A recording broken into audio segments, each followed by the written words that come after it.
सर्वदुष्टानां वाचं मुखं पदं स्तम्भय जिह्वां कीलय बुद्धिं विनाशय ह्रीं ॐ स्वाहा। ॐ ह्रीं बगुलामुखी सर्वदुष्टानां वाचं मुखं पदं स्तम्भय जिह्वां कीलय बुद्धिं विनाशय ह्रीं ॐ स्वाहा। ॐ ह्रीं बगुलामुखी सर्वदुष्टानां वाचं मुखं पदं स्तम्भय जिह्वां कीलय बुद्धिं विनाशय ह्रीं ॐ स्वाहा। ॐ ह्रीं बगुलामुखी सर्वदुष्टानां वाचं मुखं पदं स्तम्भय जिह्वां कीलय बुद्धिं विनाशय ह्रीं ॐ स्वाहा।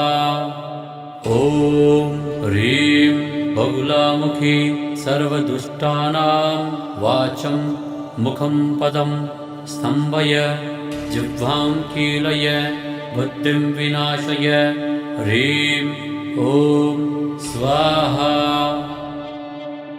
ॐ ह्रीं बगुलामुखी सर्वदुष्टानां वाचं मुखं पदं स्तम्भय जिह्वां कीलय बुद्धिं विनाशय ह्रीं ॐ स्वाहा। ॐ ह्रीं बगुलामुखी सर्वदुष्टानां वाचं मुखं पदं स्तम्भय जिह्वां कीलय बुद्धिं विनाशय ह्रीं ॐ स्वाहा। ॐ ह्रीं बगुलामुखी सर्वदुष्टानां वाचं मुखं पदं स्तम्भय जिह्वां कीलय बुद्धिं विनाशय ह्रीं ॐ स्वाहा।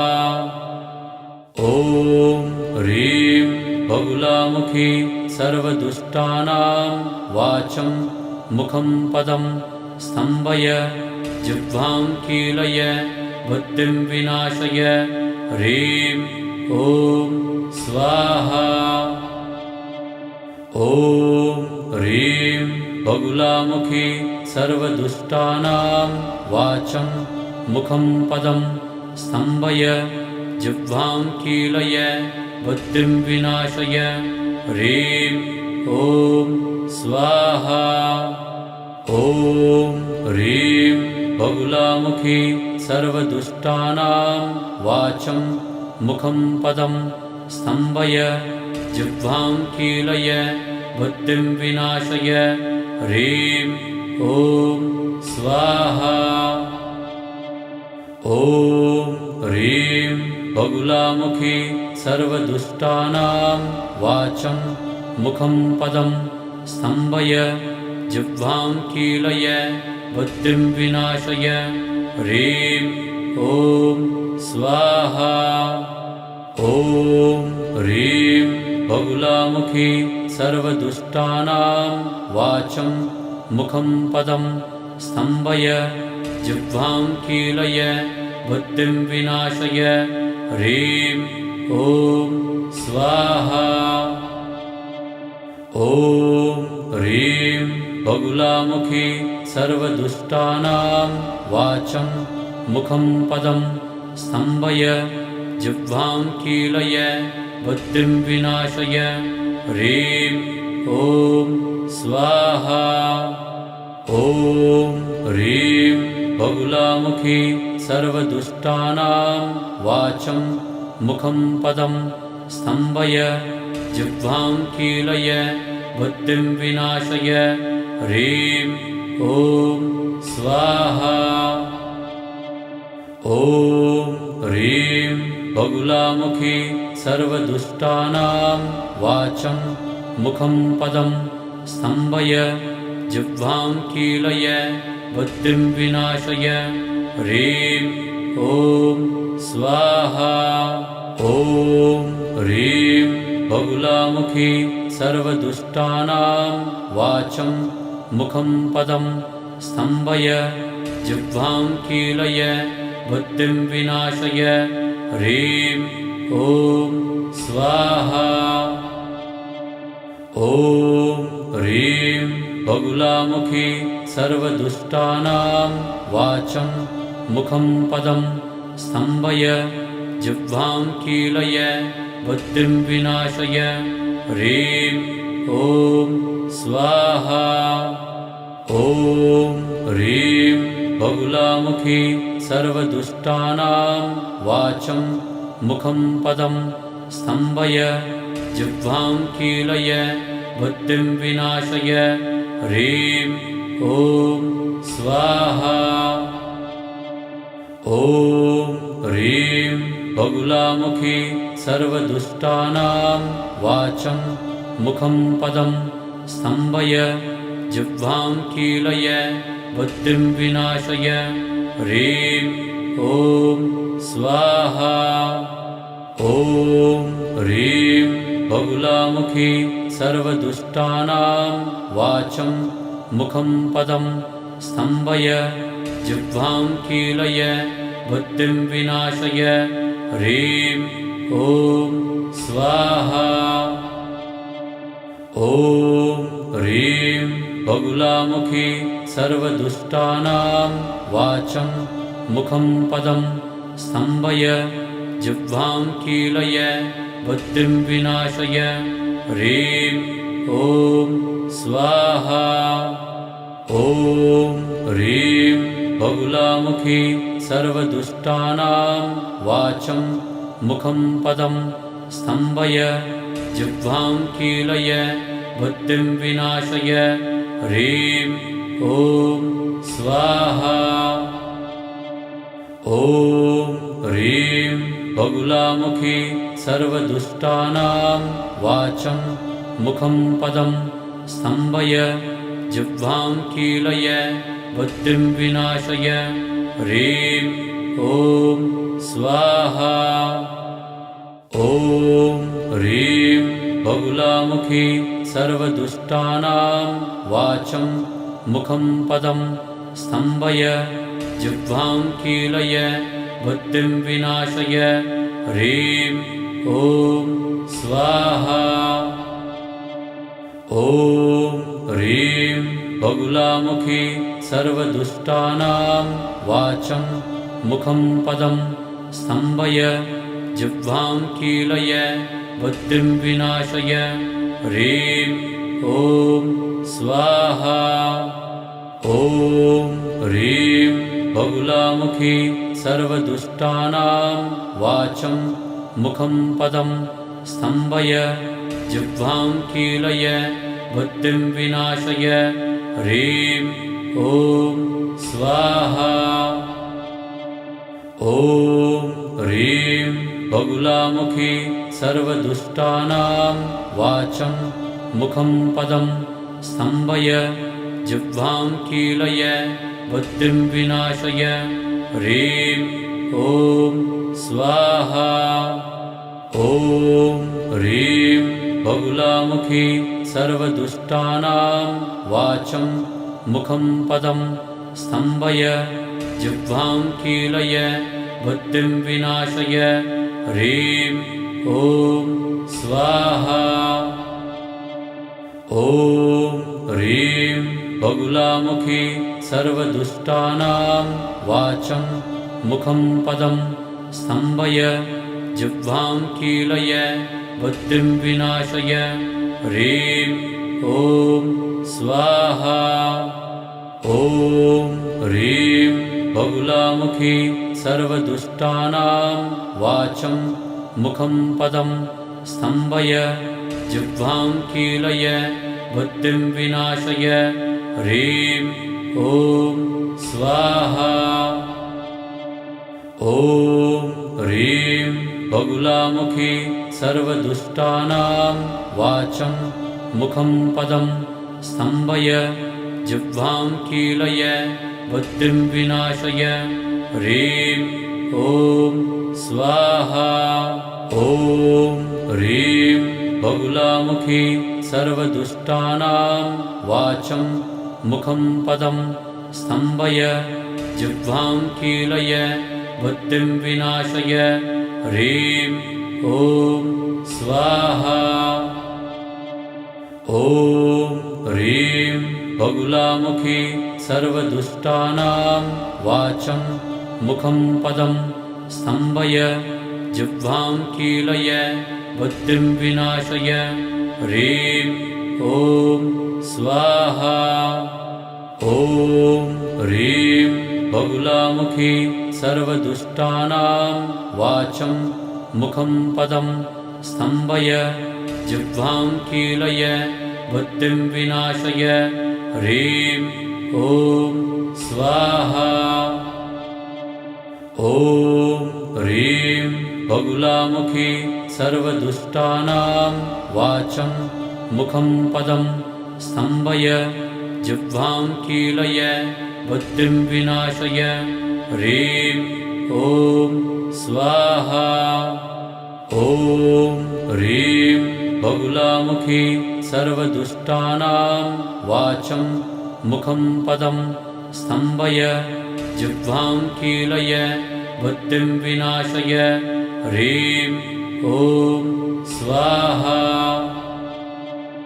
ॐ ह्रीं बगुलामुखी सर्वदुष्टानां वाचं मुखं पदं स्तम्भय जिह्वां कीलय बुद्धिं विनाशय ह्रीं ॐ स्वाहा।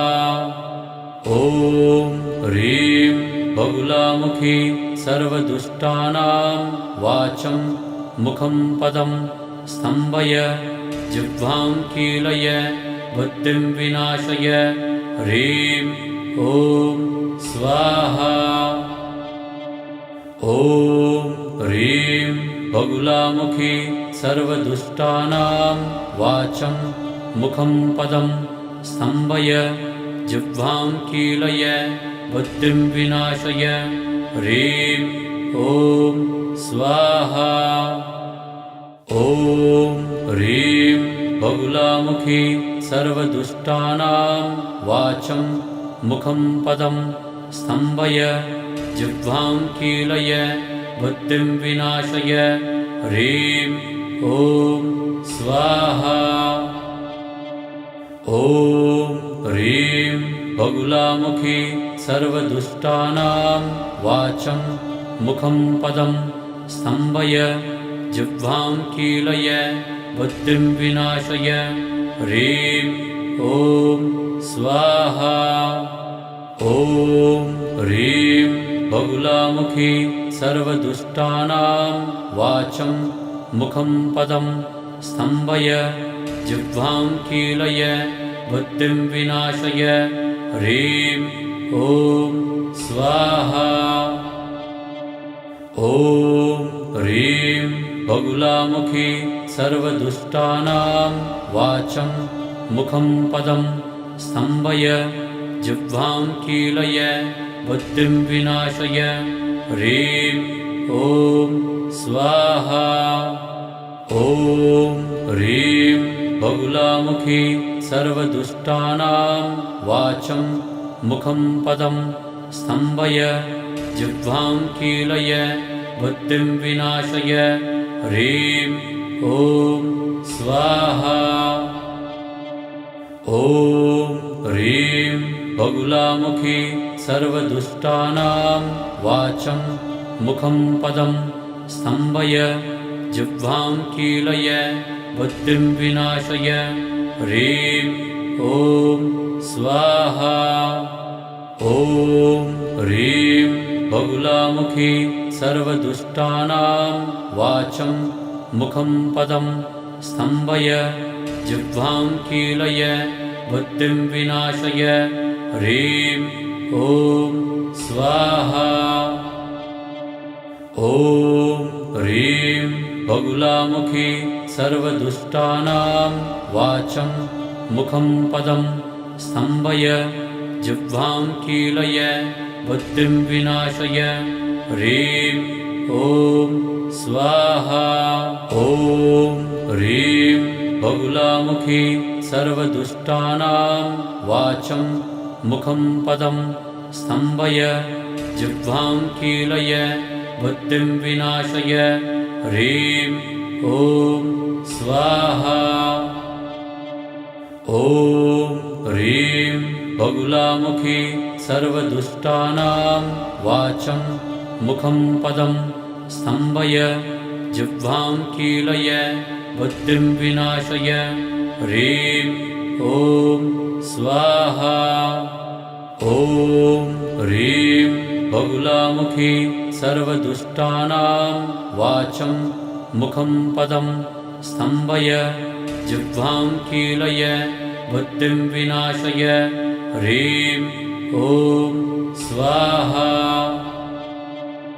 ॐ ह्रीं बगुलामुखी सर्वदुष्टानां वाचं मुखं पदं स्तम्भय जिह्वां कीलय बुद्धिं विनाशय ह्रीं ॐ स्वाहा ॐ ह्रीं बगुलामुखी सर्वदुष्टानां वाचं मुखं पदं स्तम्भय जिह्वां कीलय बुद्धिं विनाशय ह्रीं ॐ स्वाहा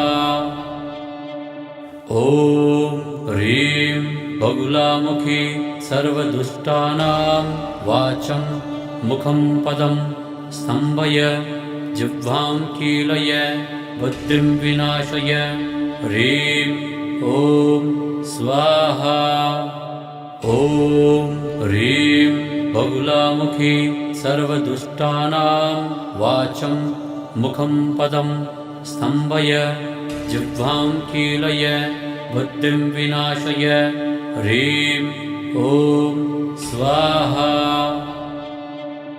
ॐ ह्रीं बगुलामुखी सर्वदुष्टानां वाचं मुखं पदं स्तम्भय जिह्वां कीलय बुद्धिं विनाशय ह्रीं ॐ स्वाहा ॐ ह्रीं बगुलामुखी सर्वदुष्टानां वाचं मुखं पदं स्तम्भय जिह्वां कीलय बुद्धिं विनाशय ह्रीं ॐ स्वाहा ॐ ह्रीं बगुलामुखी सर्वदुष्टानां वाचं मुखं पदं स्तम्भय जिह्वां कीलय बुद्धिं विनाशय ह्रीं ॐ स्वाहा ॐ ह्रीं बगुलामुखी सर्वदुष्टानां वाचं मुखं पदं स्तम्भय जिह्वां कीलय बुद्धिं विनाशय ह्रीं ॐ स्वाहा ॐ ह्रीं बगुलामुखी सर्वदुष्टानां वाचं मुखं पदं स्तम्भय जिह्वां कीलय बुद्धिं विनाशय ह्रीं ॐ स्वाहा ॐ ह्रीं बगुलामुखी सर्वदुष्टानां वाचं मुखं पदं स्तम्भय जिह्वां कीलय बुद्धिं विनाशय ह्रीं ॐ स्वाहा ॐ ह्रीं बगुलामुखी सर्वदुष्टानां वाचं मुखं पदं स्तम्भय जिह्वां कीलय बुद्धिं विनाशय ह्रीं ॐ स्वाहा ॐ ह्रीं बगुलामुखी सर्वदुष्टानां वाचं मुखं पदं स्तम्भय जिह्वां कीलय बुद्धिं विनाशय ह्रीं ॐ स्वाहा ॐ ह्रीं बगुलामुखी सर्वदुष्टानां वाचं मुखं पदं स्तम्भय जिह्वां कीलय बुद्धिं विनाशय ह्रीं ॐ स्वाहा ॐ ह्रीं बहुलामुखी सर्वदुष्टानां वाचं मुखं पदं स्तम्भय जिह्वां कीलय बुद्धिं विनाशय ह्रीं ॐ स्वाहा ॐ ह्रीं बहुलामुखी सर्वदुष्टानां वाचं मुखं पदं स्तम्भय जिह्वां कीलय बुद्धिं विनाशय ह्रीं ॐ स्वाहा ॐ ह्रीं बहुलामुखी सर्वदुष्टानां वाचं मुखं पदं स्तम्भय जिह्वां कीलय बुद्धिं विनाशय ह्रीं ॐ स्वाहा ॐ ह्रीं बहुलामुखी सर्वदुष्टानां वाचं मुखं पदं स्तम्भय जिह्वां कीलय बुद्धिं विनाशय ह्रीं ॐ स्वाहा ॐ ह्रीं बहुलामुखी सर्वदुष्टानां वाचं मुखं पदं स्तम्भय जिह्वां कीलय बुद्धिं विनाशय ह्रीं ॐ स्वाहा ॐ ह्रीं बहुलामुखी सर्वदुष्टानां वाचं मुखं पदं स्तम्भय जिह्वां कीलय बुद्धिं विनाशय ह्रीं ॐ स्वाहा ॐ ह्रीं बहुलामुखी सर्वदुष्टानां वाचं मुखं पदं स्तम्भय जिह्वां कीलय बुद्धिं विनाशय ह्रीं ॐ स्वाहा ॐ ह्रीं बहुलामुखी सर्वदुष्टानां वाचं मुखं पदं स्तम्भय जिह्वां कीलय बुद्धिं विनाशय ह्रीं ॐ स्वाहा ॐ ह्रीं बहुलामुखी सर्वदुष्टानां वाचं मुखं पदं स्तम्भय जिह्वां कीलय बुद्धिं विनाशय ह्रीं ॐ स्वाहा ॐ ह्रीं बहुलामुखी सर्वदुष्टानां वाचं मुखं पदं स्तम्भय जिह्वां कीलय बुद्धिं विनाशय ह्रीं ॐ स्वाहा ॐ ह्रीं बहुलामुखी सर्वदुष्टानां वाचं मुखं पदं स्तम्भय जिह्वां कीलय बुद्धिं विनाशय ह्रीं ॐ स्वाहा ॐ ह्रीं बहुलामुखी सर्वदुष्टानां वाचं मुखं पदं स्तम्भय जिह्वां कीलय बुद्धिं विनाशय ह्रीं ॐ स्वाहा ॐ ह्रीं बहुलामुखी सर्वदुष्टानां वाचं मुखं पदं स्तम्भय जिह्वां कीलय बुद्धिं विनाशय ह्रीं ॐ स्वाहा ॐ ह्रीं बहुलामुखी सर्वदुष्टानां वाचं मुखं पदं स्तम्भय जिह्वां कीलय बुद्धिं विनाशय ह्रीं ॐ स्वाहा ॐ ह्रीं बहुलामुखी सर्वदुष्टानां वाचं मुखं पदं स्तम्भय जिह्वां कीलय बुद्धिं विनाशय ह्रीं ॐ स्वाहा ॐ ह्रीं बहुलामुखी सर्वदुष्टानां वाचं मुखं पदं स्तम्भय जिह्वां कीलय बुद्धिं विनाशय ह्रीं ॐ स्वाहा ॐ ह्रीं बहुलामुखी सर्वदुष्टानां वाचं मुखं पदं स्तम्भय जिह्वां कीलय बुद्धिं विनाशय ह्रीं ॐ स्वाहा ॐ ह्रीं बहुलामुखी सर्वदुष्टानां वाचं मुखं पदं स्तम्भय जिह्वां कीलय बुद्धिं विनाशय ह्रीं ॐ स्वाहा ॐ ह्रीं बहुलामुखी सर्वदुष्टानां वाचं मुखं पदं स्तम्भय जिह्वां कीलय बुद्धिं विनाशय ह्रीं ॐ स्वाहा ॐ ह्रीं बहुलामुखी सर्वदुष्टानां वाचं मुखं पदं स्तम्भय जिह्वां कीलय बुद्धिं विनाशय ह्रीं ॐ स्वाहा ॐ ह्रीं बहुलामुखी सर्वदुष्टानां वाचं मुखं पदं स्तम्भय जिह्वां कीलय बुद्धिं विनाशय ह्रीं ॐ स्वाहा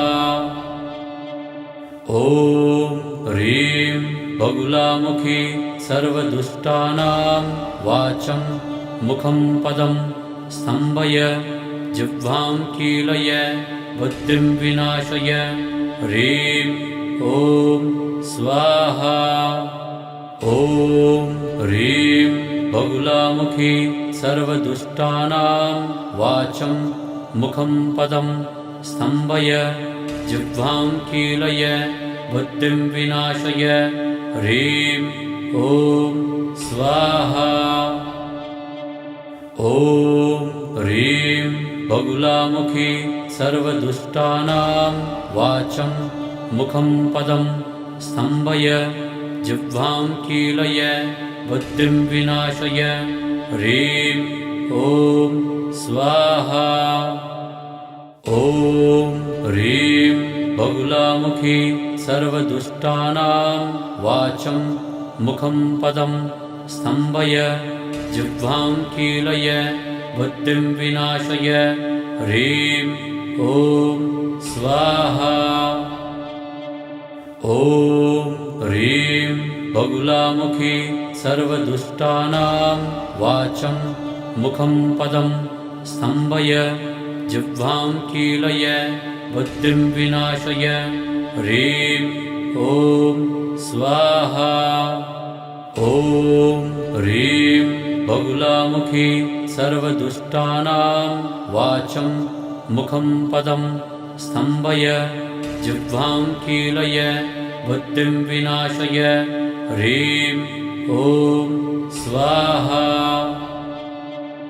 ॐ ह्रीं बहुलामुखी सर्वदुष्टानां वाचं मुखं पदं स्तम्भय जिह्वां कीलय बुद्धिं विनाशय ह्रीं ॐ स्वाहा ॐ ह्रीं बहुलामुखी सर्वदुष्टानां वाचं मुखं पदं स्तम्भय जिह्वां कीलय बुद्धिं विनाशय ह्रीं ॐ स्वाहा ॐ ह्रीं बहुलामुखी सर्वदुष्टानां वाचं मुखं पदं स्तम्भय जिह्वां कीलय बुद्धिं विनाशय ह्रीं ॐ स्वाहा ॐ ह्रीं बहुलामुखी सर्वदुष्टानां वाचं मुखं पदं स्तम्भय जिह्वां कीलय बुद्धिं विनाशय ह्रीं ॐ स्वाहा ॐ ह्रीं बहुलामुखी सर्वदुष्टानां वाचं मुखं पदं स्तम्भय जिह्वां कीलय बुद्धिं विनाशय ह्रीं ॐ स्वाहा ॐ ह्रीं बगुलामुखी सर्वदुष्टानां वाचं मुखं पदं स्तम्भय जिह्वां कीलय बुद्धिं विनाशय ह्रीं ॐ स्वाहा। ॐ ह्रीं बगुलामुखी सर्वदुष्टानां वाचं मुखं पदं स्तम्भय जिह्वां कीलय बुद्धिं विनाशय ह्रीं ॐ स्वाहा। ॐ ह्रीं बगुलामुखी सर्वदुष्टानां वाचं मुखं पदं स्तम्भय जिह्वां कीलय बुद्धिं विनाशय ह्रीं ॐ स्वाहा। ॐ ह्रीं बगुलामुखी सर्वदुष्टानां वाचं मुखं पदं स्तम्भय जिह्वां कीलय बुद्धिं विनाशय ह्रीं ॐ स्वाहा।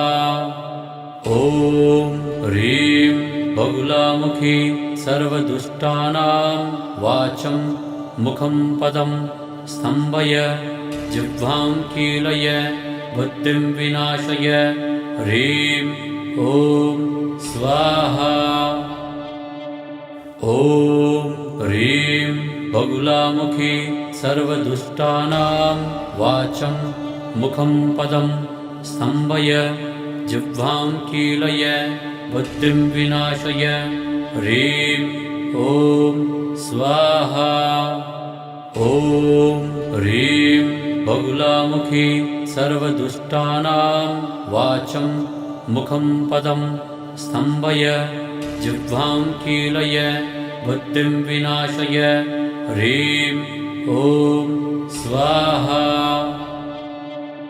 ॐ ह्रीं बगुलामुखी सर्वदुष्टानां वाचं मुखं पदं स्तम्भय जिह्वां कीलय बुद्धिं विनाशय ह्रीं ॐ स्वाहा। ॐ ह्रीं बगुलामुखी सर्वदुष्टानां वाचं मुखं पदं स्तम्भय जिह्वां कीलय बुद्धिं विनाशय ह्रीं ॐ स्वाहा। ॐ ह्रीं बगुलामुखी सर्वदुष्टानां वाचं मुखं पदं स्तम्भय जिह्वां कीलय बुद्धिं विनाशय ह्रीं ॐ स्वाहा। ॐ ह्रीं बगुलामुखी सर्वदुष्टानां वाचं मुखं पदं स्तम्भय जिह्वां कीलय बुद्धिं विनाशय ह्रीं ॐ स्वाहा। ॐ ह्रीं बगुलामुखी सर्वदुष्टानां वाचं मुखं पदं स्तम्भय जिह्वां कीलय बुद्धिं विनाशय ह्रीं ॐ स्वाहा।